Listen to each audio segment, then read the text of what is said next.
close near me. All I need is a hell-raising neighbor. Copied me a brand new key. I would like to resist, but I don't think I'm able. If trouble has arrived, then alright. When trouble comes along, truths lie. Down, down, down, down, down, down, down, down, down,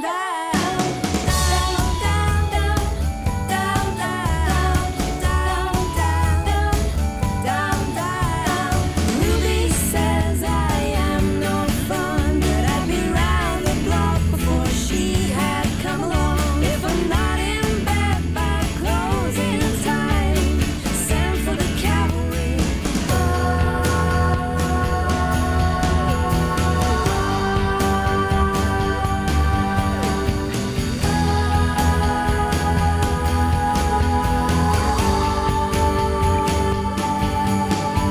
If trouble has arrived, then alright. It's when trouble comes along, rules lie. Down, down, down, down, down, down, down, down, down, down.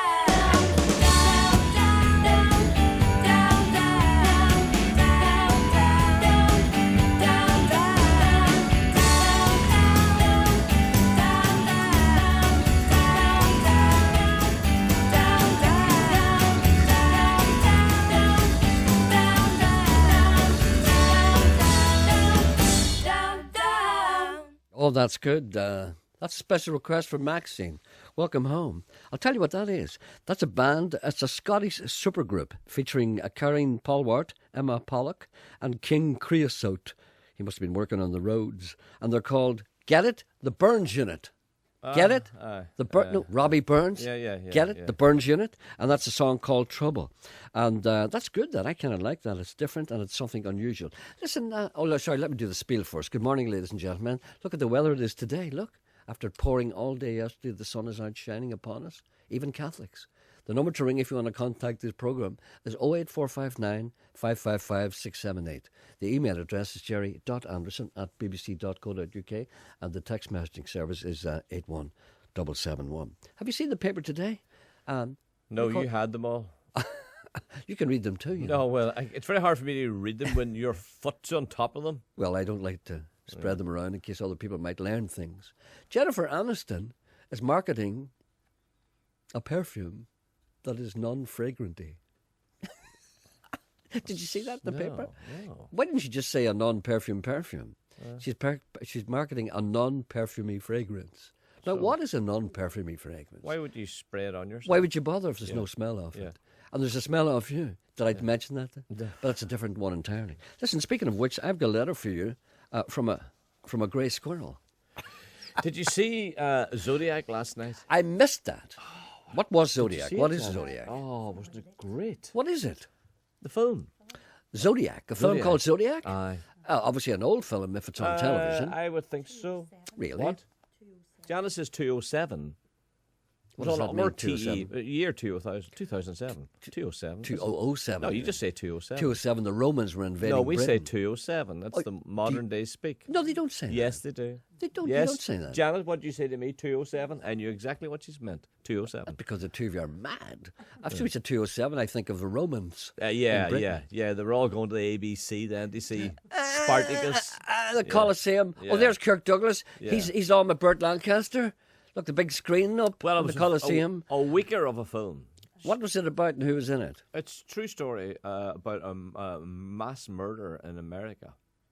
So Very, very good. hard to Trying say to that. catch the guy in the event. Well, not going to tell you the end. A mass murder in America. That's hard to say. Serial killer. Who's in it? Robert Downey Jr.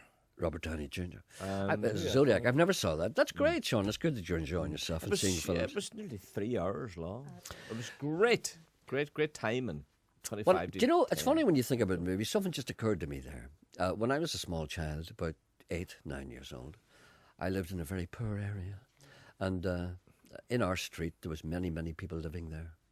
And Is that one of the streets you were born in? it's one of the streets in which I was born. Yeah. That's one of the third street I was born in. Mm-hmm. And there was a little friend of mine, his name was Tony, and he lived down the street from me. And his mother was a great cinema goer, Yeah. you know, and she used to always take him to the pictures. Yeah. And she'd take him, we called them the pictures then. The pictures, yes, always. Remember, we called them the pictures. And Everyone she used to did. bring him, she'd bring him to the matinee in the afternoon. Remember the time there was matinees every afternoon? Yeah. And there still are. But I think they stopped for a while, didn't they? I don't know. They came back with the multiplexes. But do you remember people used to go to the matinee? You know what I used to do? So the multiplexes are no good. They're no good. Because as you meet people coming out, they're talking about different films. They've no You heart. don't know what they're talking about. Whereas before, everyone was going home. You went home like as if you're coming out of a dance. You know, at home, people were talking about the film, whether it was good, bad, or indifferent. And if you get thirsty, you have to buy a gallon of Coke, and the sweets are rotten. good. Everything's the popcorns, everything's rotten, and everything's big, huge. If you want Maltesers, you get 3 stone of Maltesers. Anyway, Anyway, I can't remember what I was going to say now. so you were going to the matinee. Yes, well, he used to go, and I used to envy him because my mother wouldn't take me to the films because she wasn't a film goer, and I used to run. And do you remember Tarzan, Johnny Weissmuller? Yeah. I used to run and say, "Mummy, mummy, mummy, mummy, mummy, me! I want to go to pictures." And she'd say, "What's on?" I said, "Tarzan, Tarzan, Johnny Weissmuller, Johnny Weissmuller." And she said, "I don't care if it's Johnny Weiss's father. You're not." She was funny. She never let me go. But anyway, what I used to do was, my mother cared for me. And she used to give me... Did she? Yes, she cared for me. And every morning... Unusual. Isn't it unusual, like a mother caring for her No, child? but exceptionally. As a matter of fact, I have to say that I was spoilt. Yeah. I was ruined, I think the expression is. When all the other little boys walked to school, my mother gave me 3 pence each day to get the bus back and forward. And it was longer to go to the My bus mother stop. used to give me a piggyback. Did she? Yeah, to school, yeah. Well, see, that's real love. Beat that. Beat that. I can't beat that. No, you see. She used to get up on her back and she'd bring you to school. Yeah. But the thing was, it was longer to walk to the bus stop than it was to walk to the school, basically. But I enjoyed the bus because it took you all round the town, Yeah. through the centre of the town, and you could look out the window. It was a double decker, and you could see everybody, and I loved it. Anyway, but I discovered that if I walked to What school, do you mean round the town? I know the bus route that you're talking about. I know, but you don't. I do. No, you don't. All you had to do was walk to another street, up the top of your street and over, No, and see, get a bus. You don't understand. You know where I lived, right? Yes. That place where I was born. Yes. The third place I was born. Right, yes. But you know the school I went to, the Christian Yes. Brothers. Right. You know where that is? Oh, I thought you meant your first wee... Yeah, you see, you make these sorry. assumptions. Yes, And sorry. you I accuse thought me of when you were lying. a wee baby boy. Not a baby boy. Oh, I right. was, I yes. was Oh, you 11, had to go way 12. over. Yes, yes. See, okay, you right. understand what I'm saying? Yes, I would go yes. to the Guild Hall. Yeah, yeah. You know that place where the water shoots out of? Yes. And I'd get the I bus haven't there. been there yet. You should go down there. It's your own city. Anyway, I used to get on the bus and then go up right into the walled city. People know this place now.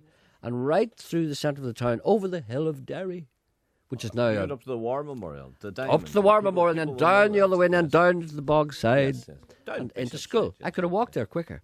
But anyway, what I used to do was I used to keep the money and I used to get out of school at 3. You're bored with this now, aren't No, I you? know the ending. Anyway, I used to keep the money and I would get out at 3 o'clock. And if I ran, I would catch the 3:15 showing in the matinee. And it was 3 pence to get in. Ah, get away. No. Never. No, I don't What's wrong care. with that? How far are you going back? You must have gone back to 1911. No, I'm You going... paid 3D to get into a Matinee. matinee. Yeah. Get it, grub. Ah, because you see, you don't understand that because you weren't allowed down the Get town a until you were grip. 25. This is Grip. only... I'm talking about when I was 8, 9, 10, 11. 8, 9, 10, 11. Let's see. What Stop age are you? counting it up. You always do that. You always count the years up and try You and would have catch paid me. at least one to Tanner. Ah, don't be silly, thruppence. All right, it was- God, you paid thruppence. and it you was got a three face hippins. You got a face supper coming back. I did not. And I got a suit Yes. and a pound of coal. No, a pound of brandy balls and a ton of coal. And it's still enough left over to buy a ship that would take me to America when I was 21. Anyway, I was talking about Tony. Tony lived down our street and I used to envy him. And I used to sit in my step. No, I used to sit in your step because you had no TV or no laptop or right. nothing. That's I used to right. sit in your step, and I used to watch Tony go into the movies with his mother. And this went on for a long time. And I said to Tony one time, "Tony, see when you go to the movies with your mother, what would she take me?" And he said, "I'll ask her." And he came back and he said, "Yes, yes." She said, "You can go to the movies with us, but you have to have your own money." Right? So I stopped going to the matinee on my own, and I kept the money, and I would keep the money for when Tony came up with his mother. But his mother was very unusual because she had this thing about she didn't like. Now, she wasn't, and I use the word, she wasn't a nationalist. Do you know what I mean? She was just a very picky cinema goer. And she couldn't stand British films. No, Ealing comedies. Which that's the way it was. That's the way it was.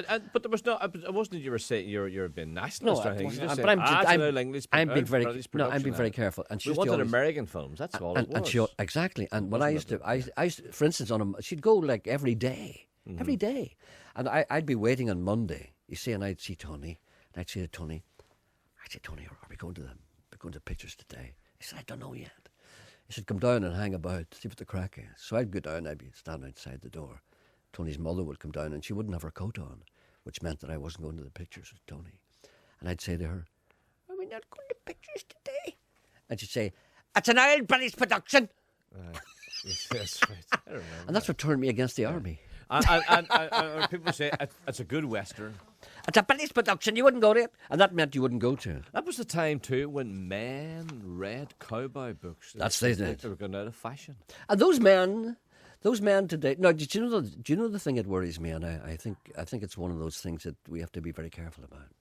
There are men of your age Yes. and my age who still believe in the Magnificent Seven. Yeah. There are men sitting in pubs going, dun, dun, dun, dun, dun, dun, dun, dun, dun, dun, dun, dun, dun, dun, Talking of the Magnificent da, da, Seven. da, da, dun, dun, dun, dun, dun, dun, dun, dun, dun, dun, dun. Run, dun, dun, dun, dun, dun, dun, dun, dun, dun, dun, dun, dun, dun, dun, dun, dun, dun. And they're still living back in those days because they believed that at the time, and they believed that's what the West was like. And see those men when they go to America, they're sorely disappointed. All they see is big fat people eating hamburgers. There's no Yul Brynners at all, no Steve McQueen's, no nobody. A caller wants to know: was Burt Lancaster born in Antrim? No, he was not. But I'll tell you Was he something. a Hungarian? Was he? He was not Where was he? Hungarian. Where was he? There's somebody. Who? What? I'll no. tell you something about the boy Burt with the Lan- dimple. What was he? Kirk, Boy with Kirk dimple. Douglas. Where was he? Where was he Kirk born? Douglas was a Ukrainian Well, Jew. that was close. His mother and father were born in Ukraine, Yeah. and he was born in America. But he was the first of their child. Well, what about Mr. Lancaster? Most interesting story about Burt Lancaster? I have an occasion. I did a program once on Radio 4. It was called Lives Remembered about Burt Lancaster because I had an interest in him. Burt Lancaster. Do you know the way Burt Lancaster talks? Is he gone? Is he gone? Yeah. He is gone. Yeah. Okay. Right. I thought you meant he was here earlier on, but he's away. Him and Terry Wogan have left the building. That's right, they've gone. They've gone for lunch. Anyway, Burt Lancaster. Do you know the way Burt Lancaster had a peculiar clipped way of speaking? Yes. I can't do him. Can you do it? No. I never really thought about doing it. Well, do you know why he's got that clipped way of speaking? He was raised by people from Belfast. You don't believe me. His mother came from Belfast. His grandmother came from Belfast. And when his grandmother got off the boat, she was pregnant with Burt Lancaster's mother. And his father's people were So all his from, granny was Belfast. yes. Yeah. And his father's people were all from Belfast too. When he was growing up in New York, in the Irish section of New York, he was surrounded by people from Belfast accents. And that little clip, if you listen to Burt, if you go to the movies, or he wouldn't be in the movies anymore, if you see him on TV, just close your eyes and listen to him, and you can hear a very slight Belfast accent. And he was always very proud of the fact that he regarded himself as Irish, Ulster Scot. You see, the things I know. And people out there think I'm stupid. Anyway, What part of Belfast was his granny and grandpa I can't from? remember. Don't you want Did the you not street? research that? Yes, but I can't remember. I was also related to General Roberts, who was a general. He must have family in Belfast. I don't know. I'm not saying I researched it. I discovered that much. That's all I needed to know. I Was didn't go any further. Lancaster his real name? Lancaster is his real name, but that's an English. That's a French name, Huguenot name. Yeah, but his Lancaster. granny, his mother Wait a minute now. His granny is both his parents, They both wouldn't his have been mothers, and his father's people. They were wouldn't have from been Lancaster Belfast. then. They wouldn't. His father is Lancaster, right? His granda. His Wait a father minute. was Lancaster. No. Yes, his father was called. His name is Burton Lancaster. Burton Lancaster. Yes, his father was Lancaster. Well, there can't be too many Lancasters in No, Belfast. there can't be too many. In the same way, not everybody from Belfast is called Gormley or Pilkington. There are people with different names. Yeah. Do you understand what There I'm must saying? be a Lancaster out there listening to you. There could well be. Well, why did they ring? Because they don't know to ring. If there is a Lancaster out there in Belfast, give us a ring. 08459 555 678. But you must remember that at the time, these people emigrated.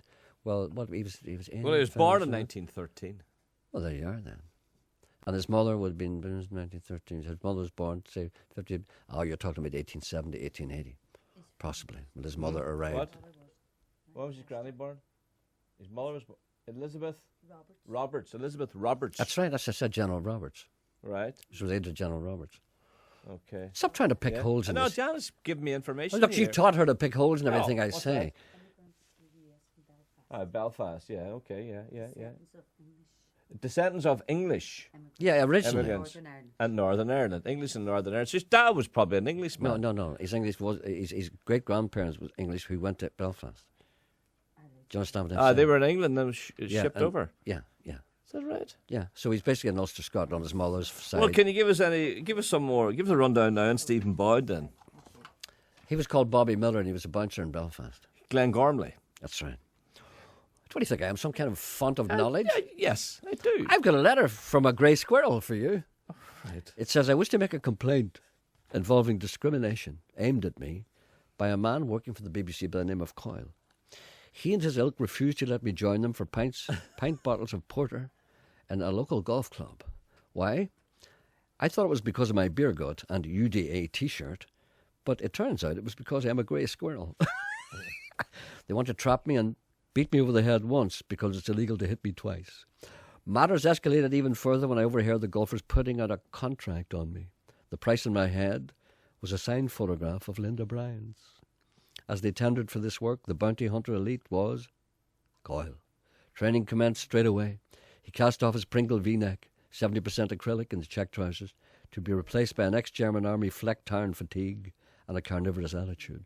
I watched him condition himself, throwing himself into the Struhl River at Drew's Stream, whilst the locals cast their flying, I can't say that word, and cascades, all with razor-sharp treble hooks, attempting to hook him. But he like a porpoise, immune to their lures, and he goes on into a realm of fantasy. Listen, grey squirrels are very upset, because grey squirrels have a right to live. It's because you're red. Exactly. But we don't want them in the red squirrel's territory. No, do you know the That's red all. squirrel? I met a red squirrel the other day. Do you know what he said to me? He said, better red than dead. You know, soon they'll be having camps. They'll be putting our red squirrels in camps. Soon And they'll be telling wanting you a stay vote in and there. wanting houses They'll and, not be and allowed out, everything. you know. And soon they'll be wanting to go to university and everything. Remember them the same way as we give out. Apparently, there's Lancasters living in Derry. There we are. And yeah, Okay, there you are. wonder- I proved my point. what are they connected to Bert? I have no idea, but I'm just saying, are they? I don't know. What are you talking to me or her? If you could get a system here. I'm talking to you. Yeah. Janice said, "Who's her?" Oh yes, that's right, Janice. Oh, they're getting ugly now, are they? Who's Of course, some of them are ugly at the start. They're ugly before they started. No, that's not a reflection on the girl's looks. No. No, absolutely not. Mick thinks that 99% of your stories are lies. Can't you hear the man singing? Slowly as you walk away from all the fears and all the faults you've left behind. The harvest left no food for you to eat. You cannibal, you meat eater, you see. But I have seen the same, I know the shame in your defeat. But I will hold on hope, and I won't let you choke on the noose around your neck. And I'll find strength in pain, and I will change my ways. I'll know my name as it's cold again.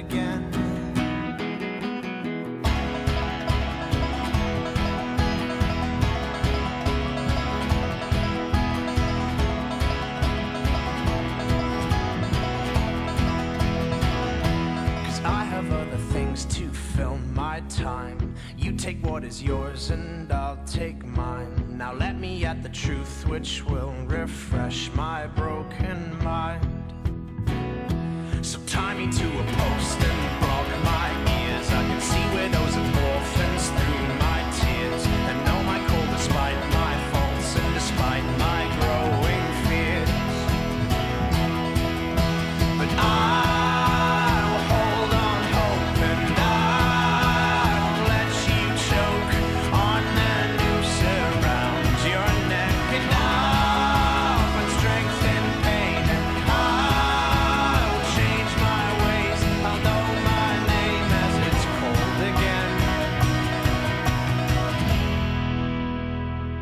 So come out of your cave, walking on your hands, and see the world hanging upside down. You can understand dependence when you know their maker's land. So make your sirens call and sing all you want. I will not hear what you have to say, 'cause I need freedom now, and I need to know how to live my life as it's meant to be.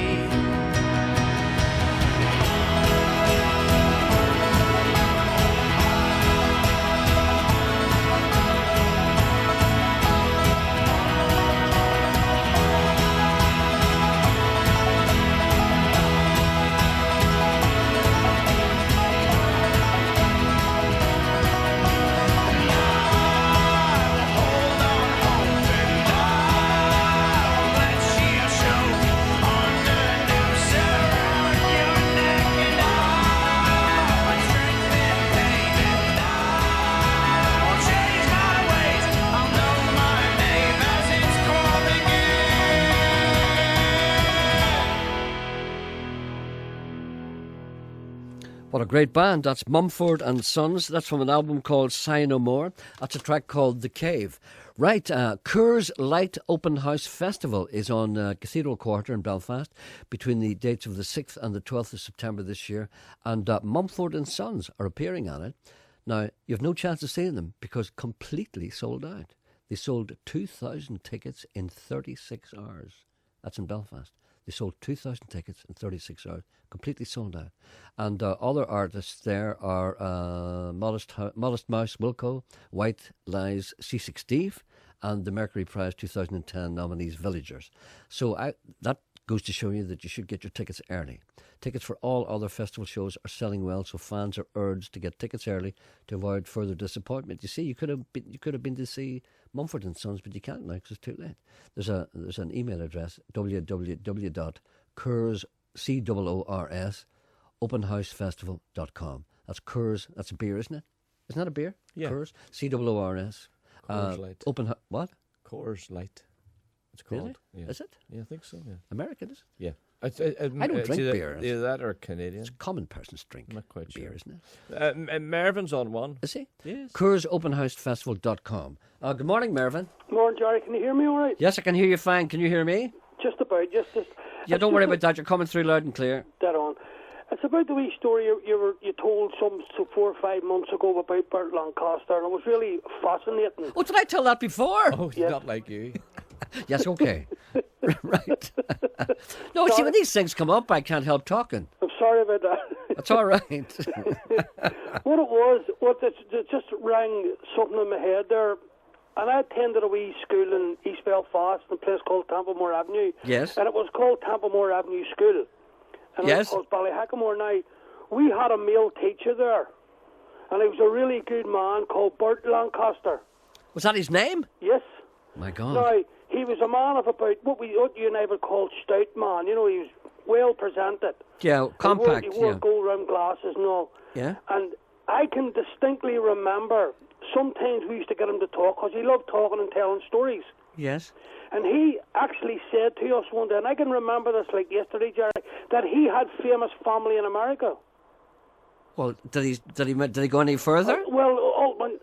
No, to tell you the truth, I don't think he did, but he always said something about his name, and he had a famous family in America, and just went on and on about things like that. Now, whether or not it was the man Burt Lancaster or whatever, but certainly that was his name, and anybody who went to school with me would confirm that if they're listening to the show today to ring in and confirm that.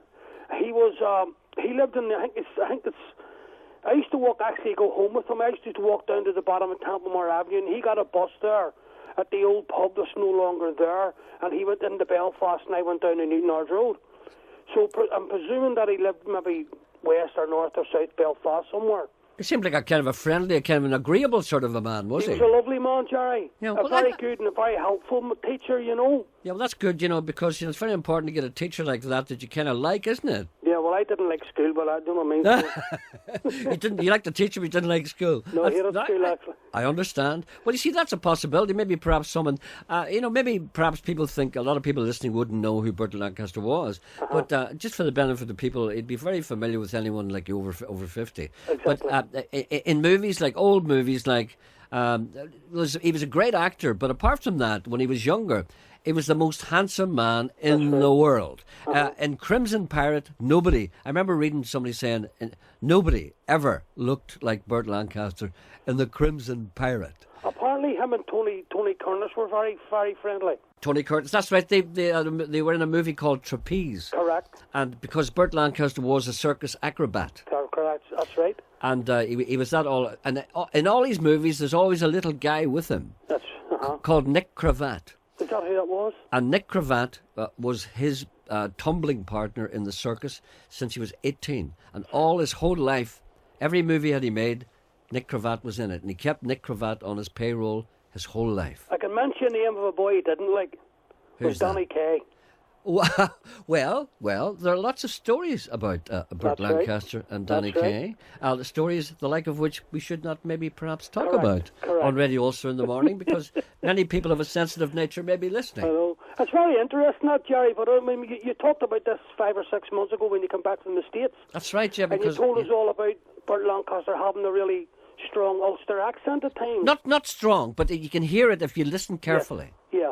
The different words come out and it's Belfast. That's right. The pronunciation and the way he clipped the words, you know, like that. That's right. Anyway, listen, we have to go now. It's coming up to 11 o'clock. Thank you for calling. All the best. Thank you very much indeed. If anybody knows, anybody else knows the guy that man was talking about, give us a ring. Back after the news. Okay, bye.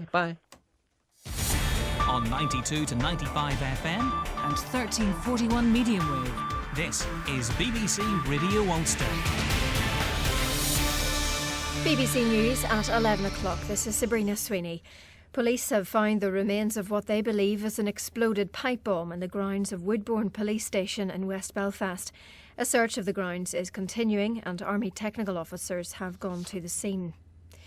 The Sustainable Development Commission here may be scrapped as a result of government cutbacks. The announcement from Westminster to stop funding the Commission also includes the office in Northern Ireland.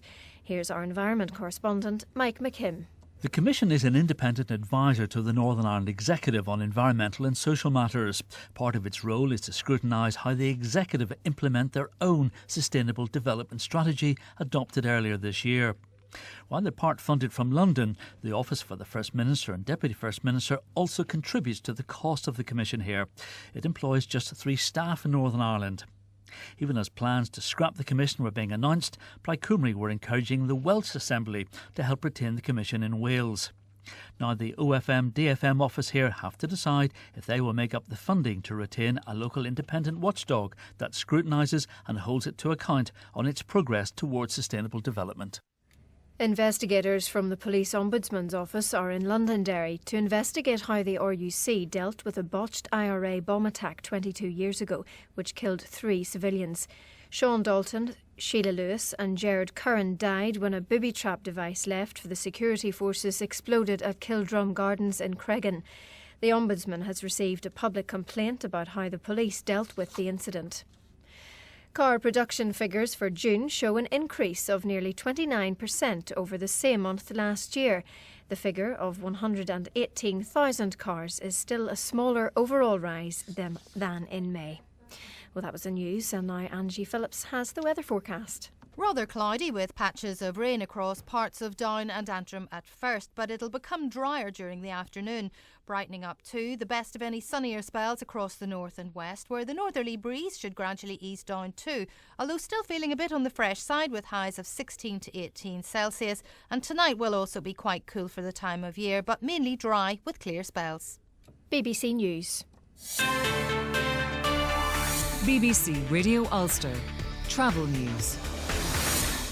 In West Belfast, a reminder that roadworks are being carried out on the Springfield Road near the primary school, and in the north of the city the inside lane remains closed on part of the Ballysillin Road.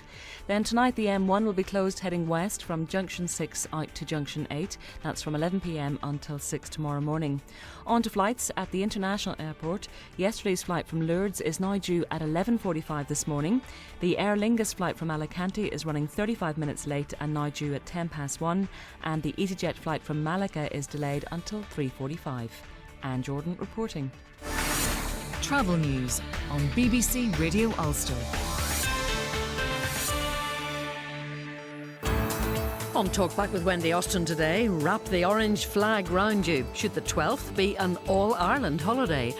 Belfast as bad as Basra? We talked to Stephen White about his evidence to the Chilcot inquiry. 3 weeks into this lovely July, would a summer boot camp be good for your teenagers? Same day, same time, the bride whose wedding clashes with Chelsea Clinton's. Was your big day ruined? And the Talkback Book Club, your best sporting books of all time. Tell me about them on Talkback at 12.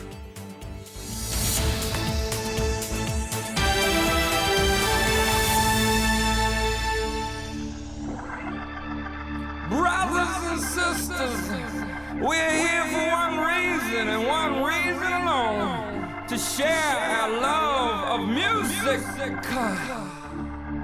I present to you country music without prejudice. Hey!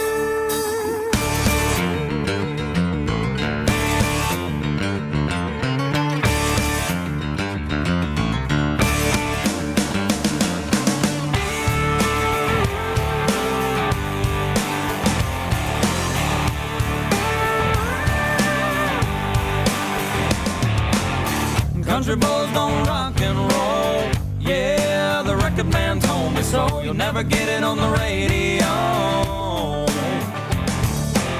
Why they trying to complicate the simple music that we make? Oh, cause if it moves my soul, I'm gonna keep on rolling, rolling. Hey, just wanna hear everybody sing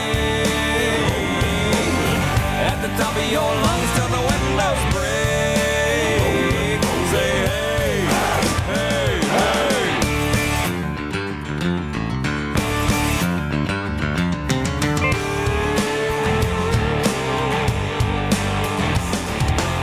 I ain't gonna shut my mouth.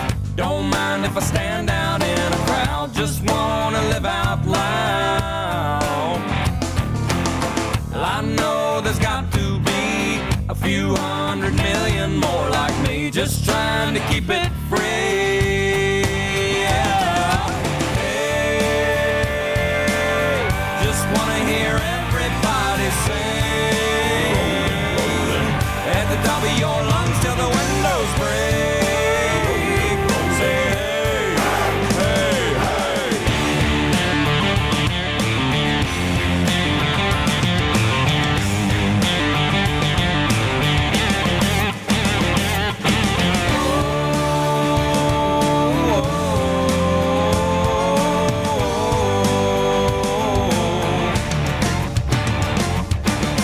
Charlie Pride was the man in black. Rock and roll used to be about Johnny Cash. Yeah, what you think about that? Well, I'm a crazy son of a bad word, but I know I'm gonna make it big and rich. Yeah, I'm gonna let it rip. Hey, just wanna hear everybody sing at the top of your lungs till the windows break.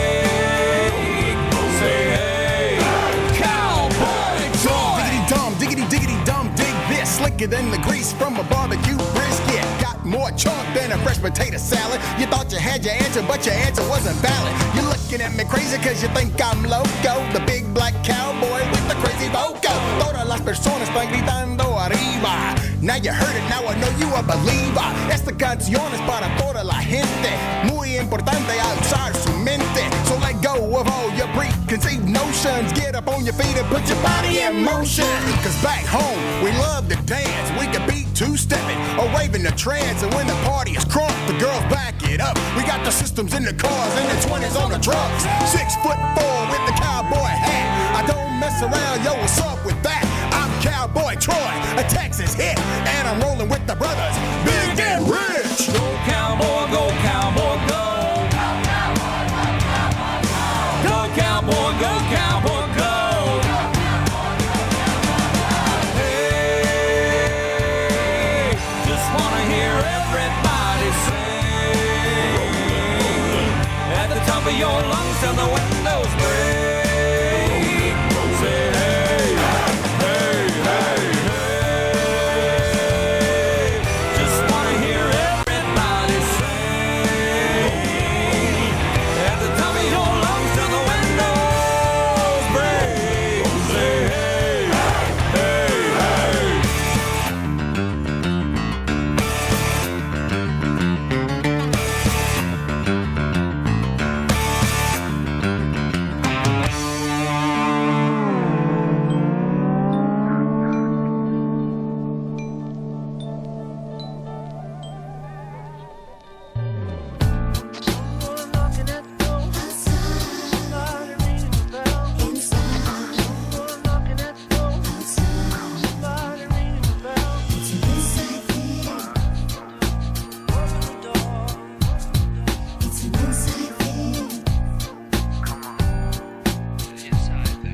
Like rides that only take the toll of water running down the wall. Your nose is pressed against the glass. You left the club without a pass to close the door. You can't get in. I don't know where the hell you've been. This behavior isn't great. Seems to be I'm always late. No matter what you have to say, it's always me that's gotta pay. You're only just a kiss away. You left me here, and yes, it is cold out here. So cold. When the night comes down, I always get so lonely here in this old town. Gotta change your atmosphere. If I had wings, I'd fly my body out of here. Cause when you get the feeling, you need a little healing. And you just need protection, loving and affection.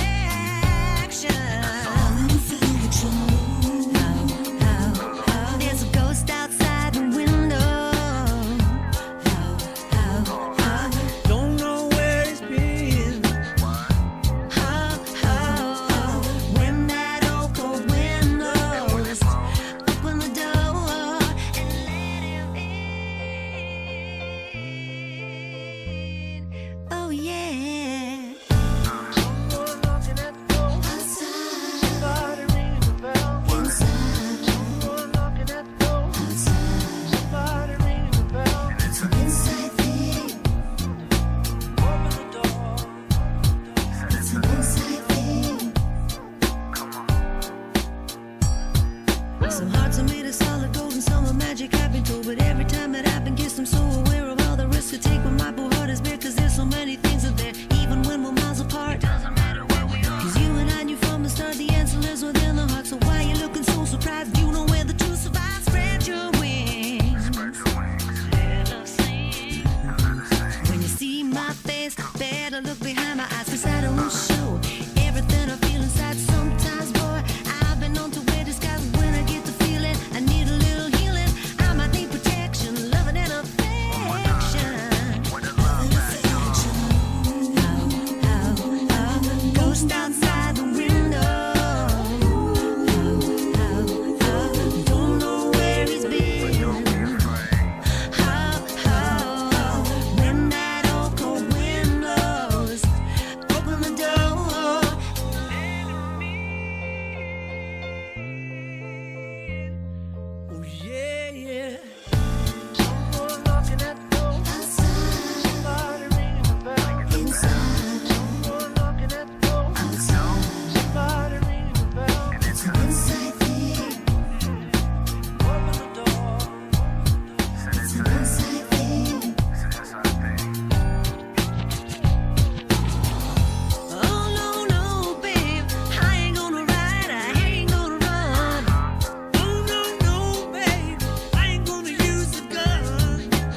Oh yeah. Well, if I knock on the door, you gotta let me in. And if I tap on the window, even if it's 10, I wanna hip hop all night. You know how old Boo with Paul Mac and Lulu shouting at the new school, bringing in the new grooves for students that were tardy. So if I ring your bell, it's 'cause we're having a party outside. It's getting party.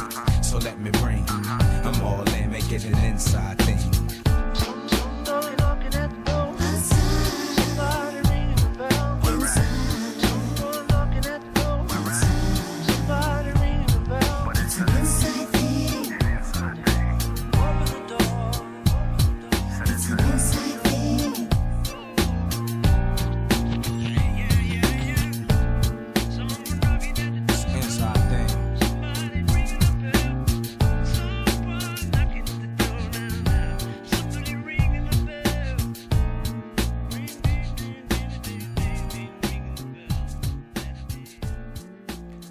Oh, I'll tell you what, you'll listen to a lot of radio before you hear two better records than that. The first one was from a band called Big and Rich. I played that song before, it's great. The album is called A Horse of a Different Colour, and that first track is called Rolling, the ballad of Big and Rich, and that last one was called The Inside Thing. That's Paul McCartney, of course, and Lulu. What are those? I know you probably weren't listening because you had a little technical malfunction there, but if you did happen to listen to that, what did you think those two records had in common? The Wizard of Oz. No. Horse of Many Colours. No, no. During the course of both of those records, out of nowhere came a black rapper. Is that what they had in common? That's what they had in common. That's great. You had a song that seemed to be a complete a genre of its own, and then towards the end, a guy comes in out of nowhere, a black guy rapping. Right. And the first song and the second one, same thing happened again.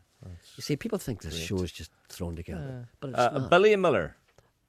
Billy Miller. What did I say, Bobby? You said Bobby. I'm sorry, Billy Miller. William Miller used to be a bouncer. I think he was a bouncer in... Where was he a bouncer? A real life bouncer. Oh, yeah, he was a bouncer. Yeah. I think he was a bouncer in a pub. Or was it a theatre or a dance I like hall? bouncers. Do you? I have a thing about like a bit of bouncers. rough, do you? I know, I do. Enjoy a bit I of like rough. bouncers. I know. I think they're misunderstood. They are, because people think they're just thugs, They're don't not. they? Listen, What about Peter? Oh, what? Peter's got a question to ask you, and you're the only man that can answer it. Here's a man who said, grey squirrels are vermin, just like rats. How would you like some in your backyard? I wouldn't mind. Might keep the hoodies away. Just heard the top mod band from a few years back called Secret Affair are playing in Belfast in September. Whoopee. Top That's all he says. What about Peter? I'm coming to Peter. Yeah, all things come to those who wait. Can't you see my hands flying across the machinery, adjusting the levels? By the way, Yeah. yesterday I stopped myself from talking to your friend Terry Yes. Wogan. Very nice man. I want to say that in all nicest man in the whole sincerity. world. The Nicest first time man I in the met him, I only met him briefly. We had a wee chat about his programme on the radio. Of course, he is But an old friend of mine. I know he is. I now believe. I didn't believe you in the past, but now I do. Wait until Chris Gustafson comes in here. Yes. He'll throw his And arms and be kissed. There's a thing I want. There's a story that I want to bring up. And I thought, no, everyone says it to him, and it's I was in Birmingham at the time, and Terry. I've been a long listener to Terry Wogan, like yourself, and on BBC Two, Radio 2. But there's a time when he had this feature where he talked about this parrot, and this man in Birmingham exercised the parrot by walking it up the central reservation of a dual carriageway, right? And we went down that dual carriageway to work every day, and we passed the guy carrying.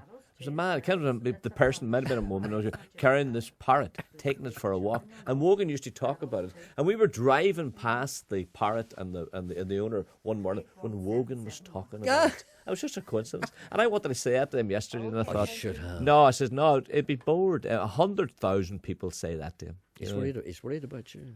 Me? I was in the car with him later, and he said, "Who's that chap working with you?" I said, "That's Sean Coyle." He said, "He doesn't look well." Is that what he said? Yeah. I thought he was a bit slow himself. I said, "It's the drink, Gets us all in the end," he said. Oh. So he noticed a deterioration in your condition, even though he'd never seen you before. Hello, Peter. Hey, what about I'm all right. Peter, sorry, you're breaking up there. Is there any way you could move or something? Is that a mobile phone? Sorry, Peter, that's no good. We can't hear you. Better? That's better. Is that better? Could you say something else, Peter? Testing one. No, Peter, sorry. Peter, could you bring Sean? Would you bring him back? We'll ring Peter. Peter, will you hang up? Hang up, Peter. And we'll get a landline from you. We'll get a landline from you. You can't. right. We can't talk to you.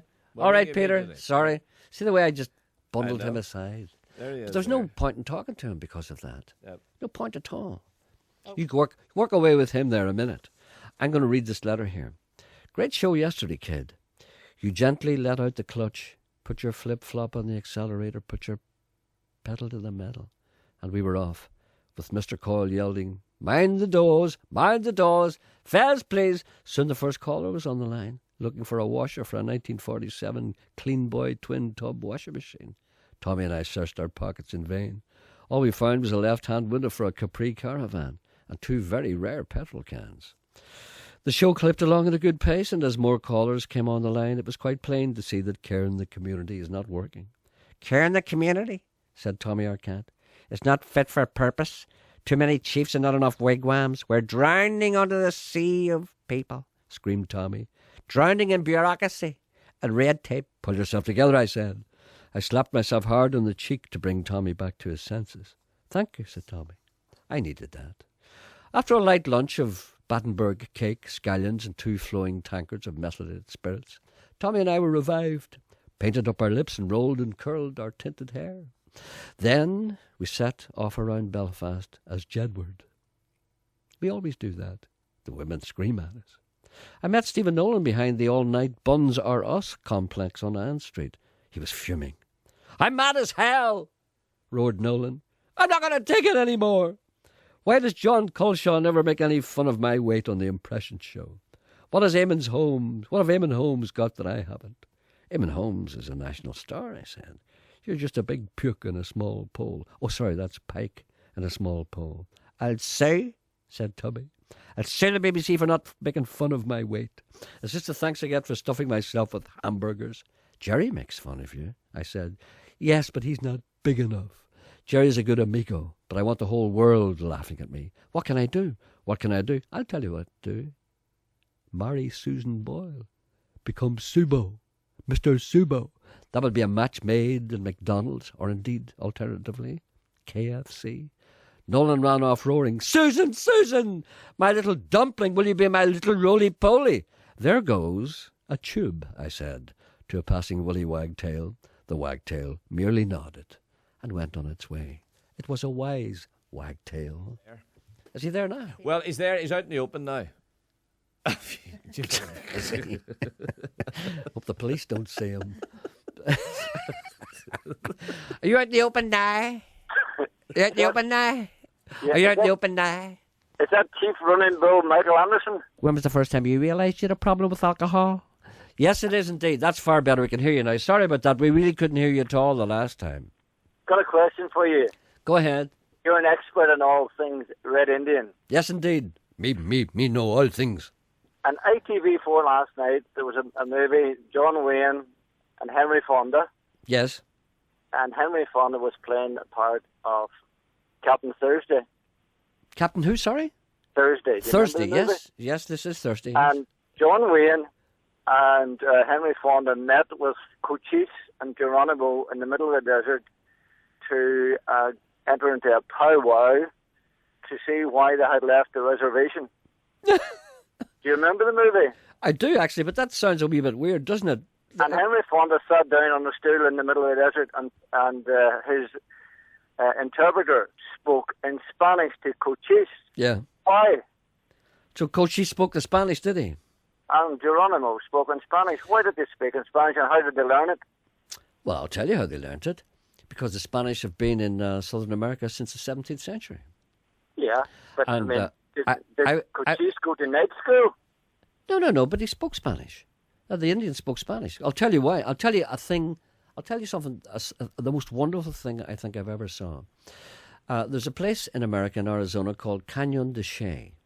And that's where the Navajo lived for centuries, if not 1,000 years. And Andrew Jackson, who was it? I can't be accurate about this, but I know Kit Carson and people like that. Well, what the white man did, they hunted them out of there, right? It was like paradise. It's a canyon, as it says. It's about 700 feet.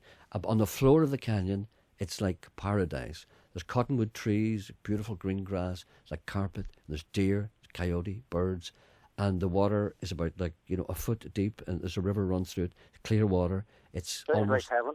It's just like heaven. I never saw a place like it. But anyway, of course, when the white man found out the Navajo were living there, they hunted them out of it, right? And this particular guy who was with us, he said, "Come up, do you see this?" So he brought us round this little kind of cave, right? And he brought us into the cave, and he said, "Have a look at that."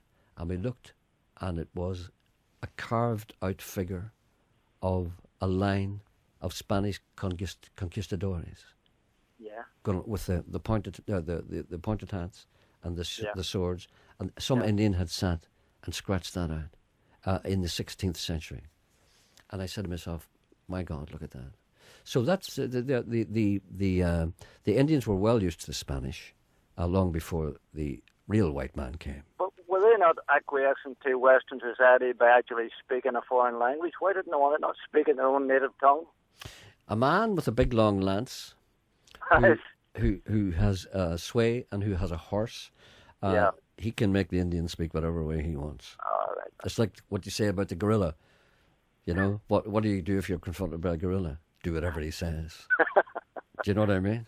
Yeah. Anyway, thank you. Anything else? I mean, that's only a guess, but I know that they had a lot more contact. You see, a lot of people think that the white men, the Indian, the first contact with white men was guys from Galway, coming across. But the southern guys had been dealing with the Spaniards for a long time. Yeah. Thank you. I knew you would have the answer. I know, okay, Gerry. I just made it up. Okay, thank you. Yes, mate. Bye-bye. Bye. Did I ever tell you about Could you, for Geronimo? the benefit of, just for the benefit of me and Janet, could you describe? We don't know now. Could you describe a cottonwood tree? A cottonwood tree What's is no. A cottonwood tree is. I can't describe it, but I'll tell you what the beautiful thing about it is. Yeah. There's little buds and they fall off it just like snow. And you just sit there, and if you sit under a cottonwood tree at a certain time of the year, little things just fall off it and just. Do they mention the cottonwood tree in the song Tammy? Cottonwood, listen, I hear the cotton tree whistling above. Tammy, Tammy's in love. That's what I thought. Did I ever tell you about Geronimo? No. I was in a place called. There's a call on too, by the way. Waiting, just. One of the most unusual things ever happened to me. I was in a. But it's, when you're finished talking to Janet, it's I'll gold. carry on. It's like a gold tree. It's not white. I didn't say it was white. It's the little buds are white. Well, no. Oh, they're not buds. They're little pink. things that's why they call it a cottonwood tree, because it's like cotton falling down off the tree. It's like white. Little white cottony things. Well, the tree that Janet has is no white on it. That's in her backyard. No, in her screen. Is that the cotton tree or the cottonwood tree? What's that, Janet? Oh, there it is there. But that's it there. No, you're right. I think I am, yes. Janet says you're right. Because I climbed up it, so I think I know. Anyway, Right, Geronimo. I was in a place called Wilcox in New Mexico. Wilcox was a little railway town in the west. Wyatt Earp's brother was shot in the corner, right? And I went into this place. There's a museum there, a Wild West museum, and I was in that. Janet's talking on the phone. That's all right, sorry. I'm so sensitive, aren't I? Yeah. Anyway, the sun was very, very hot indeed, and I'd only been there for a day or so, and people always say to you, you better get a hat. Yeah. And you said to yourself, that's just how warm can it be? And suddenly I realised that the sun was boring a hole through the top of my skull, and there was nothing to stop it. Yeah. Do you know what I mean? There's no hair there. Yeah. So I went into this shop. It was called Wilcox Commercial. That's what it was called. I'll never forget. And to buy a cowboy hat. And I went in and I saw 40 cowboy hats exactly the same. And I'm standing looking at them. This guy comes up and says, "Can I help you?" I said, "No, I'm okay. I'm just looking for a hat." I said, "What size you want?" I said, "I'll soon find it. I'll try them all on. I don't know my head size." He said, "You don't know your head size?" I said, "As a matter of fact, I don't. I've never worn a hat before. I've never had any occasion to know my hat size." They couldn't believe it. I didn't know my hat size. I would say you're 6 and 7 eighths. I'm an 8.5. What? I'm an 8. Oh, no, that's shoes. Yeah, 6 and 7 eighths, I would say. Oh, I'm a 6 and 7 eighths? I would think so. Anyway, I got this hat, you see. And he said something to me that nobody ever said to me before. Yeah. Do you know what that was? He said, "Geronimo used to shop here." I says, "What?" He said, "Geronimo used to shop here." I said, this must be a very old story. He said, yes, it is. I said, you know what he was like? I said, how do you know? He said, I was told. He said he loved sugar. I said, sugar? Indians love sugar. That's why they all get diabetic. That's why they all get diabetes, I say. A lot of Indians suffer from diabetes, no, seriously. I didn't know. They get put on a lot of weight, and then they suffer from diabetes. And they drink a bit, sugar, all that kind of stuff. Anyway, I said, he didn't trust the white man. I said, I'm not a bit surprised. He said, when he came in, he would look for 10 pounds of sugar. 10 pounds of sugar. We got 10-pound bags, but he wouldn't buy a 10-pound bag. I said, why not? Because he didn't trust me. Didn't trust whoever I was then. Yeah. Because he couldn't judge 10 pounds by lifting it. And he figured that the white man would always sell him short. So do you know what he did? He got 10 1-pound bags. If he lifted a 1-pound bag, he would know if it was right. So he had to put that sugar in all those little bitty 1-pound bags. That's why he didn't like the white man. And eventually the white man killed him. That's because he didn't trust him with the 10-pound bag, I said. All over a bag of sugar, they killed Geronimo? No, they just killed him because they didn't like him later on. Fancies him too. See? What a wonderful surprise. Fonzie. Hello? Fonzie, are you Fonzie, alien Fonzie? That's me. Jerry, can you hear me all right, Jerry? I can hear you fine, Fonzie. You're the man who was abducted by aliens. That's right, Jerry. Any activity since? Well, Jerry, you're not going to believe this, Jerry, but you know I'm sitting on here at the minute. I'm sitting on an alien spacecraft, and they're taking me out to outer space today, Jerry. There's an excitement around this house. It's electric, Jerry. At the minute, there's people coming up into the yard here to take a look at it. Now, we're just sitting here, and we're just about to take off now any minute, Jerry. You can hear me all right, Jerry? Yes, okay. Well, maybe you could describe your surroundings. Is the ship round, spherical, oblong? The ship, Jerry, it's like a clear sphere of a thing. It's like a ball of water. You get inside it, Jerry, you're breathing in that watery jelly stuff, gel. Kind of like a condom or something like that, is it? Oh, it's just like a water. Look, he's breaking up. Look, the aliens are taking his line. Jerry. Yes? If I break up, it's because we're going into a black hole. Well, listen, are any of the aliens around you at the moment? There's 3 of them sitting here in front of me. See, they're taking away your line as well. Can you describe them? Look at that. We can't. You're breaking up. Tell those guys to stop interfering with the current. Listen, we'll ring you back. Bring him back, Sean. No, can you not move to another part of the craft? Can you move to the end of her? You told me before that they had big eyes. Have they still got big eyes? Oh, still got big eyes, Jerry, and look like bagpipes. But they're going to take me to outer space now, Jerry. We're going to take off now. In any minute now, they're just getting things organised here, and they're going to take off. Well, did you get any notice at all, or did they just spring it on you? No, they just landed on me this morning, Jerry. They come back and they told me they were going to take me away, but they just landed there this morning out of the blue, Jerry. Any indication? I was in the bottom field, and next thing they landed and said we're going to take you for a skate. Oh, my neighbour says that I'm mad, Jerry, going away with these boys. What do you think? Would it be all right? I think it's okay. I think you should go on behalf of the people to come in posterity. And I think also that it's incumbent upon you to learn and to take notes of everything you hear and see.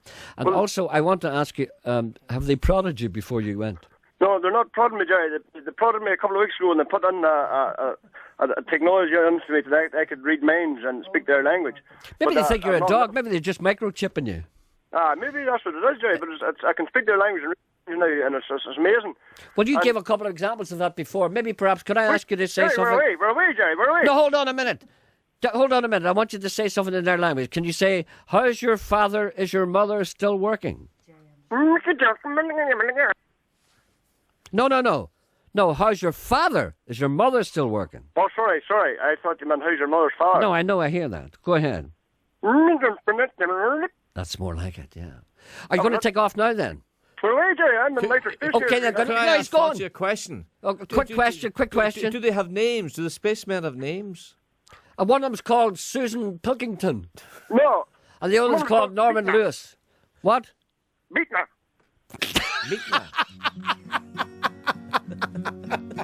Good luck now, ring us back. Hey, Jerry. What? Did you get me CD? I'm gonna wear my dancing shoes. I'm gonna dance right up next to you. my dancing shoes.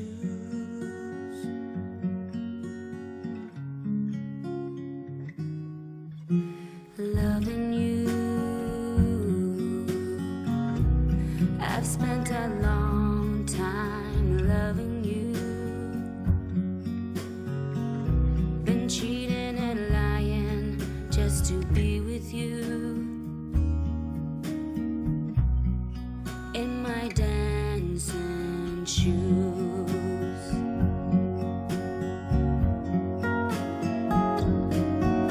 Now I'm finding out what this dancing's all about. I'll take a step if you take two, 'cause I'm stepping out in my shoes tonight. I'll be down on the floor before the night is through. In my dancing shoes. There's no denying I'm a prisoner to you. You hold the crown, there's no winning with you. In my dancing shoes.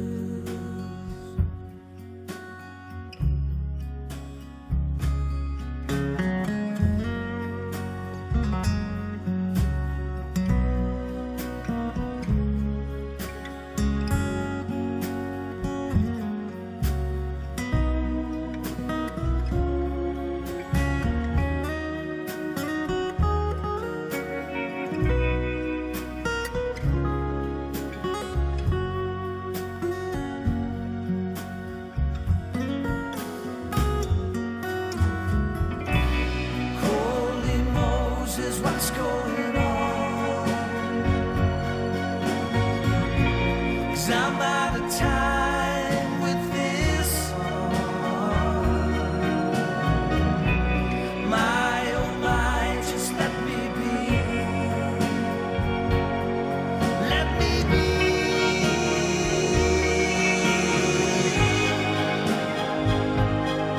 Let me be. Oh, let me be.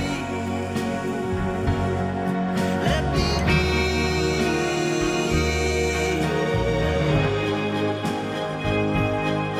Let me be.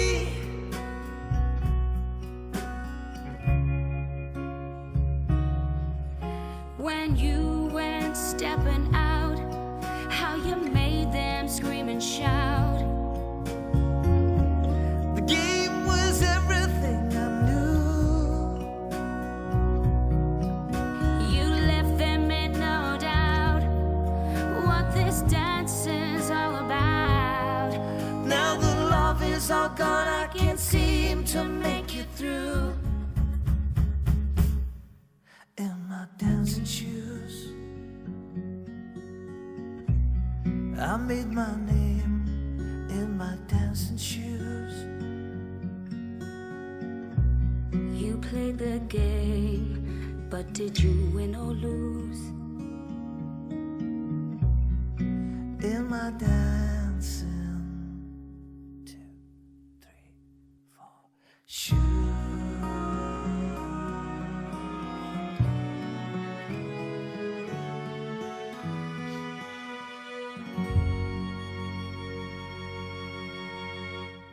That's a great song. That's a song from the new George Best musical, Dancing Shoes. What's that called? It's called George's Dancing Shoes. I've got a little kind of promo 5-track primer, basically, of 5 songs from the musical, the George Best musical, Dancing Shoes. And I have to say the music is just unbelievably great. And I hear a great buzz about that. And I'll be talking to Mary Jones and Martin Lynch, who wrote the libretto. I don't know what it is. What would you call it? What is it? Libretto? Is that the music now? The book? That's your department. Anyway, sorry, the music wasn't written by Mary Jones and Martin Lynch, but they wrote basically the script. I don't know what is it the libretto? I don't know what you're the I don't know everything. That's why you're here to help me. Well, if I'm looking for a word, I sometimes. When does it open? It's, Is it it's Wednesday? actually starting next Wednesday night. Yeah. There's a preview on Wednesday and Thursday, I think, and on Friday. I don't know. I'll be I think honest. it's with you. Wednesday. It opens Wednesday. Well, the gala opening is on Saturday night, but I think it's no, I don't know, to be honest with you.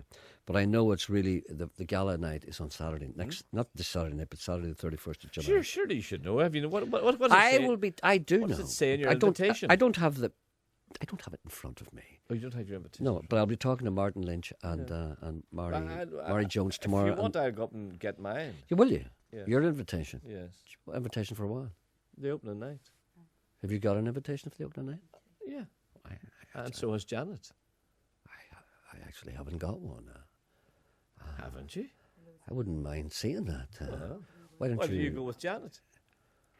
No, people might talk. Well, let me see it, will you? Yes. Perhaps. I Yes. just want to see what it's like, you know. Yeah, it's all right. Anyway, I'll be talking to Murray Jones and Martin Lynch tomorrow. I don't have an invitation. I'm going all right, but I don't have an invitation. That's all right. Yeah. Well, See, we'll see. We'll important see people you don't there. need it. It's only people you don't know who send you invitations. Bill's on one. Is he? Yeah. And also, I was going to say something else, but I can't remember what it was. Here's a gentleman, John McGee. He said, Soldiers Town Parish Church in Achally is holding a car boot sale this Saturday, the 24th of July at 9 a.m. Vehicles full of treasures for sale are welcome for a small charge in aid of our repair and maintenance black hole. And cars and coach loads of prospective purchasers can come along for nothing. As you'd expect, he says, a cup of tea will be sitting ready for you, Gerry, should you decide to grace us with your presence. I think it's time I went to a car boot sale. It's been so long. And sure, you can put up with Sean as your proxy should you prefer to lie in with a girlfriend. Do you hear that? Yeah. Please note that the church does not condone behaviour such as this. However, if you get a plug in your radio show and you turn up for communion on Sunday, we'll ask the rector to put a good word in for you and the big man. And no, I don't mean Clampett Nolan. And if, in the fashion of a Steve Wright listener, may I say, love the show. Geordie for Prime Minister. That's a Magoo. Thank you, sir. Car boot sale. I hope the world beats a path to your door. Bill. Bill, my boy, Bill. Good morning. Good morning. I hope you're keeping well. If I was any better, the police would have to be called. I wouldn't go to a car boot, Gerry. You wouldn't get enough for you. I haven't been to a car boot sale for many's a long year. It's time I went to see if anything has changed. Oh, it's marvellous, the rubbish that's there nowadays. Don't be so cynical. You might get a fur jacket. What do you want? Gerry, there's a verse of a song going round in my head, and it's doing my head in because I'm guesstimating it was in the 50s, and it was on the radio show that had the cat tittles on it. Jack Jackson. Jack Jackson? You Jack know him, Jackson. of course. You know him, of course. Oh, in the recesses of my dim memory, I do remember that. Yeah, he used to live in the Canary Islands. He was one of the first. Something like that. Yeah. And he used to do his program. He used to put it on tape and used to put it on a plane and fly it to London. He was the first man who ever did a program not in a studio but did it somewhere else. There was great talk about that. I remember thinking it was incredibly exotic. I'm trying to do this program from my bed. But I haven't been able to get the technology's not ready for me yet. Oh, well, you'll get there eventually. Yes, I do remember him. Yeah. Yeah. Well, it was a verse of it anyway. As a mouse chawing on the pantry door. He's been chawing there for a month or more. Life gets tedious, don't it? That's it, Gerry. You are a gentleman. Life gets tedious, don't it? Life gets tedious. When he gets through, he's sure going to be sore. There ain't a darn thing in there. That was one of the verses. I could not for the life of me remember the name of the actual song. As life gets tedious. Last tune on the pantry door. He don't know there ain't a darn thing in there. Hound dog howls so forlorn. He's howling there for a month or more. And, because he's sitting on a thorn, he's just too darn lazy to move over. Just too darn lazy to move over. Oh, lots of people did that. My favourite version of that is Walter Brennan. Right. Walter Brennan. Are you computer literate at all? No, unfortunately not. Do you know anybody who is? Oh, well, yeah, I can get someone eventually. Get somebody to log on to Amazon and you'll get that. You can get, it's great now because... for instance, there was a time not so long ago when you wanted a track and it wasn't available as a single but was on a CD or an LP. You used to have to buy the whole thing. But now you can just download particular tracks from CDs and it only cost you like 80p. So you check that out. Get that because it's a great song. I used to play that in this program, but then somebody stole it on me. Anyway, that's it. Life gets tedious, don't it? Absolutely marvellous, Gerry. And I have to say, like, I had tried over in Ballyclare. You know the gentleman I'm talking about. Bert McCormick, did he not know it? Well, he sort of knew it. He said, "You'll have to try somewhere else. I don't have it." But I'll tell you, his kindness itself. Yeah, maybe he didn't have the right title. Did you have the title then? No, I didn't. You see, that's the trouble. I see. He couldn't remember the title. That's what he said. You have to have the title. That's right. Well, he'll get that for you if you don't want to go the Amazon route. He'll get that for you. Absolutely. Oh, we got some stuff there. He's first class gentleman. So he is. He's a gentleman, and he'll do anything. He'll go out of his way to help you. Yeah, go the extra mile. That's okay. Right. Gerry, thank you. Thank you very much. Not at all. Let me just say that Bert McCormick, of course, in Ballyclare, we always recommend people go to him if they want some obscure kind of record that you wouldn't normally get in one of the big multiples. And let us say that if anyone out there has got a small record shop or anything like that, don't think you're being ignored. I mean, if you want to help us at all, give us your name, give us your address, and we'll let people know. Because I mean, it's not just Bert, and people think Bert is paying me, but it's not like that. It's just that Bert. Did you think so too, Brutus? You too, Brutus. Et tu, Brute? Et tu, Brute? No. But what I'm saying is, it looks as if we're being partisan towards Bert. We just do that because Bert is prepared to walk that extra mile. So if anybody else has a service like that and they want to say to us, listen, if anybody wants any rare records, tell them to come to us. Let us know. We'll put you on a kind of a list. So people are handy to you. So don't feel left out. Song. You played a song about 2 weeks ago, the gentleman says, and they're trying to trace it. It's a song called "In My Dancing Shoes." I just played it there now. You don't believe me? Yes. What? It's the last track I played. It was not. In My Dancing Shoes. Yeah. Sure, the man was talking to me when the song was being played. Yeah, you see it. It's called... Is that from Georgie? It's called George's Dancing Shoes. Do you want to hear the start of it again? But now people are asking about where can they get the music. You can't get it, yeah.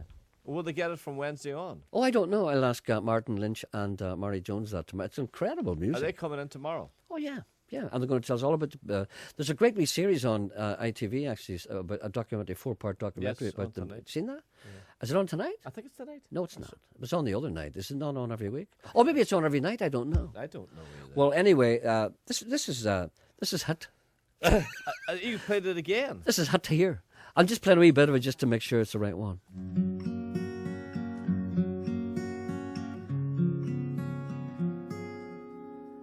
Dancing shoes, I'm gonna wear my dancing shoes. Is that it? Yeah, that's it. Yeah. Well, you can't. So it's not commercially available. Oh, I'm not. As far as I know, not at the moment. All I've got is a little promo thing with 5 tracks on it. But I'm sure it'll be released, and I'm sure it will be. I just don't know. Anything you want to know about George Best Musical? Tune into this program. Can we not get a wee part in the George Best Musical? We could be spectators. Do you remember the thing used to turn around, the wooden rattle? We could hang over this fence. They called that a corn crake, didn't they? I don't know what it was called. Corn crake? Is it? Crake? I don't know. Crake? Something like that. Yeah. Right. Anyway, I think it's too late for us. It's opening on Wednesday. Well, then that's okay. Anyway, it's probably too late for us.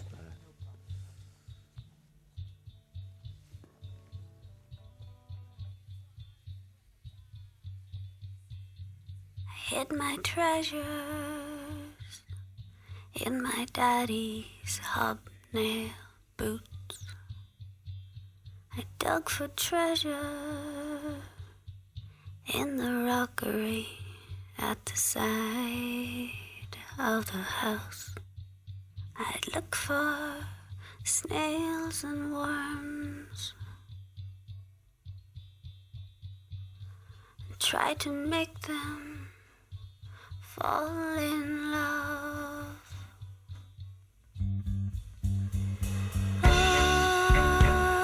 Oak Road for kill. Circa 1983.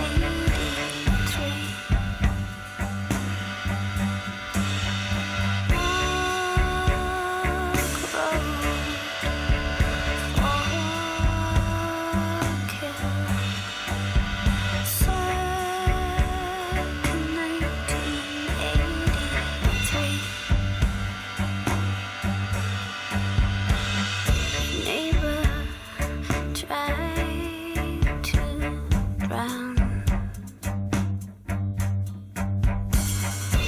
I got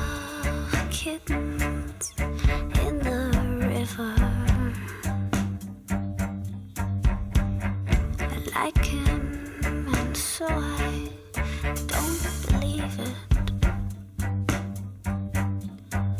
But some part of me won't forgive him.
Swing them round till their plastic heads got dizzy.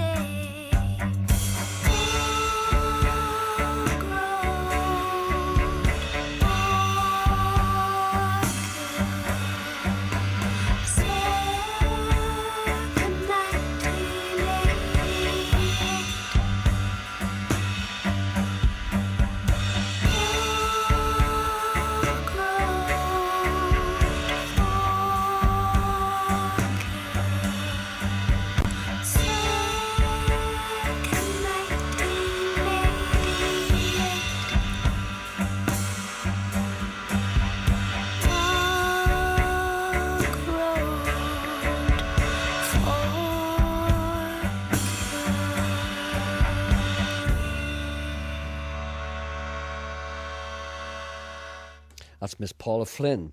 Now, I had a little piece of paper with all the tracks on that compilation on it, and I can't find it. So I know it's her, but I don't know what the track is called. It's called Little Miss Forkhill. I think it's called Little Miss Forkhill. She's from Forkhill, Paula Flynn. She was in a programme one day, one Friday, and I was interviewing her. Her boyfriend thought I was chatting her up. Did he thump you? No, I said to him, it's only an interview. It's because of my natural sex appeal. Yeah. You know what I mean? I'm just being normal. And he said... Her voice frightens me. Oh, she's lovely. She's great. It's spooky. I'll tell her that. I do. Gerry, where would you get an American native peace pipe? I think Asda. You seem to get everything else there. Cottonwood trees are closely related to our own native aspen. I was just thinking the other day, a lot of our trees are unnamed, and there are many programs, and a lot of, for instance, when was the last time you heard a radio presenter saying, I'd like to play this request for some of our native pine? Or I'd like to, here's a little song for all you oak who may be listening. You know, their trees are sadly neglected. After all, the grey squirrel has plenty of attention to pay to them. Could you please play Chris Christopherson Sunday Morning for Tommy and Malile from Linda? A great opportunity is being lost. Chris Christopherson is coming to Northern Ireland, and he will be here in Derry, Stoke, Londonderry, and he'll be in Belfast and various places. He's dying to be interviewed by me, and he placed a request in, but I had to tell him that I will be on leave at that time, so you won't have an opportunity to see how friendly we are. Oh, alas, I won't be here. But I said to him, well, Sean's prepared the interview, and he said, I don't want to talk to him. I just made that up. I know. Gerry and Sean, could you please say hello to my two daughters, Brona and Shauna, who are off to sue Jedward in Letterkenny. Good luck to their wit. Good luck, Gerry, with your month trial run for the One Show. That's up where you're going. Yes. Yeah. Christine left word. Yeah, Christine left word that if I got the gig, she might consider coming back in the year 2011. If you drive through Moneymore, you can see a man walking with a goose. Did you know that? No. I didn't know that. Is Rosie Ryan dead? I love to hear her letters. No, she just smells funny. Let me know over the radio. No, she's not dead. Thank you. Big Hughie Ryan was at a funeral outside Oma last week. Have not heard Mrs. Ryan's letters on radio this long time. No, we've been resting her. But she may be ready to resurface again. No, you can't say resurface again. You say she may be ready to resurface. That's tautological. Jim's there. Tell her Jim said hello. Hello, Jim. Hello. Hello, Jim. How are you? Fine. Good. What can we do for a man like yourself today? Gerry, I need a bit of help. My wife works for a little woman. She's blind. Yes. And she's always going on. She's a right elderly lady. She's always going on to my wife about a little song. We're just a couple of swells. We're just And a couple she said- of swells. Yeah, and I don't know what movie. I don't even know where it's from or where you can get it. But she said, I would love, she only sings one wee bit of it, and she said, I would love to get a recording. But I don't even know what film, I can't remember, but me and my husband used to. And I would love to get that somewhere and get it my way to tell her she could listen to it. She says, I would love to get that song. Well, it was Judy Garland, was it? I think I remember. I don't know if it was.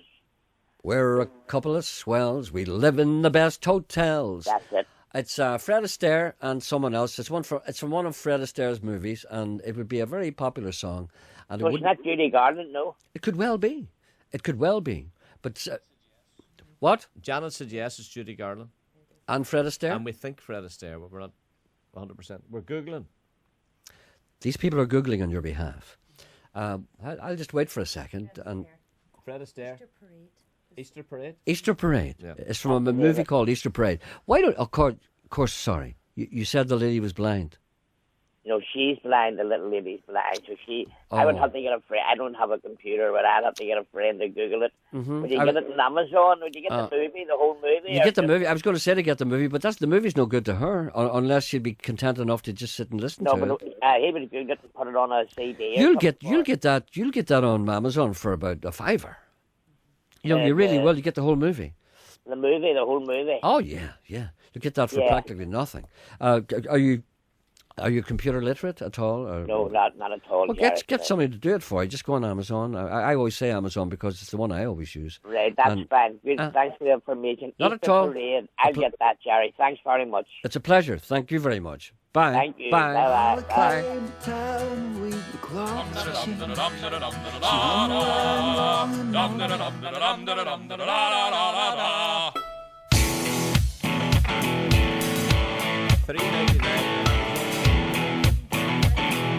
$3.99 on Amazon.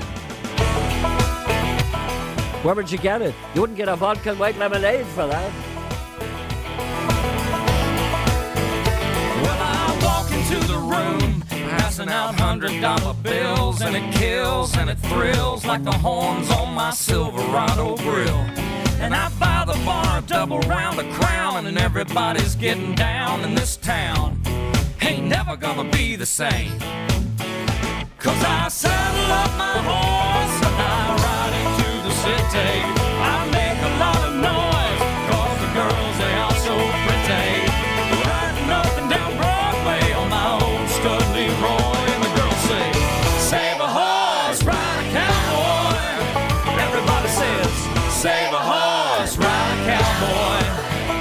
Well, I don't give a dang about nothing. I'm singing and bling-blinging while the girls are drinking. Long necks down, and I wouldn't trade old Leroy or my Chevrolet for your Escalade or your Freak Parade. I'm the only John Wayne left in this town. And I saddle up my horse and I ride into the city. I make a lot of noise 'cause the girls, they are so pretty.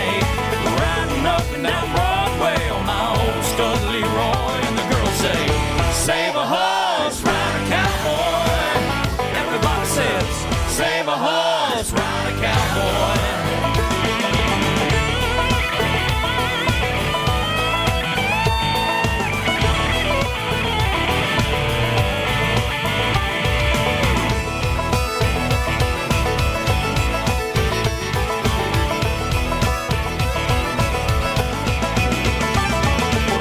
Thoroughbred, that's what she said in the back of my truck bed as I was getting buzzed on suds out on some backcountry road. We were flying high, fine as wine, having ourselves a big and rich time, and I was going just about as far as she'd let me go. But her evaluation of my cowboy reputation had me begging for salvation all night long. So I took her out gigging frogs, introduced her to my old bird dog, and sang her every Willie Nelson song I could think of, and we made love. Then I saddle up my horse and I ride him through the city. I make a lot of noise 'cause the girls, they all so pretty. Riding up and down Broadway on my old stud Leroy, and the girls say, save a horse, ride a cowboy. Everybody says, save a horse, ride a cowboy. What? Save a horse, ride a cowboy. Everybody says, save a horse, ride a cowboy. What a magnificent album that is. It's called Horse of a Different Colour. It's supposed to be country, but it's not country. It's the kind of country that Hugo does not speak of. It's the kind of country that's almost rock and roll, and it's just perfect for me. Perfect. I love that. That's a band called Big and Rich. I played a track from them before. It's called Horse of a Different Colour. That track is called Save a Horse, Ride a Cowboy. A gentleman, here's a wee sad thing. Just to let you know that I have spotted, this is Gerry from Belfast, just to let you know that I've spotted a very thin, almost emaciated Dalmatian dog in Keady about a half an hour ago. Very, very thin, looked young, wearing a red collar and had a blue tag, just in case someone has lost the dog. Have informed Armagh dog warden, who's going to try and locate the dog. So anyone who's lost a Dalmatian, and there's very few Dalmatian strays knocking about because they're hugely expensive, those dogs, aren't they? Cost you a fortune for a Dalmatian, and they're usually half blind, aren't they? I'm not fond of them because You're not fond of them? No, one bit me once, and I've sort of held it against them all ever since. Do you know what I say to that Dalmatian? Well done, Dal. Let me just remind you about Glasgow-Berry this weekend, and also on Saturday the 24th, Eagles Rock Valley and Draperstown. Nearly all the bands that I've featured in this show are at it. The best entertainment and the best talent in Northern Ireland. That's Glasgow-Berry Music Festival, Saturday the 24th of July, Eagles Rock Valley in Eagles Rock. Doesn't that sound great? Eagles Rock in Draperstown. Geronimo will be there. Geronimo, I want 10 pound of sugar. 1 bags, please. Listen, yes. Thank you for what you've done today. Thanks.